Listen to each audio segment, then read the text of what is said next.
Привет, дружище, я играю на проекте Black Russia на 29-м сервере Ростов.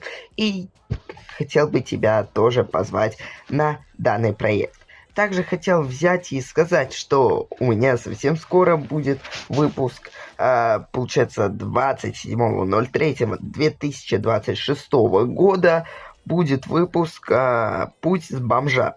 И получается, данный видеоролик у нас выйдет в 20:00, из-за этого обязательно не пропустить, ведь в данном пути бомжа я покажу самый топовый старт для новичка, ребятушки. Просто на втором левеле вы будете зарабатывать на простых работах, и уже на третьем левеле вы это все, что получите с данных работ, вы сможете продать просто за такие суммы, что уже, когда у вас будет третий уровень, вы сможете взять и реально очень быстро накопить 500 000. Из-за этого обязательно ждите данный видеоролик.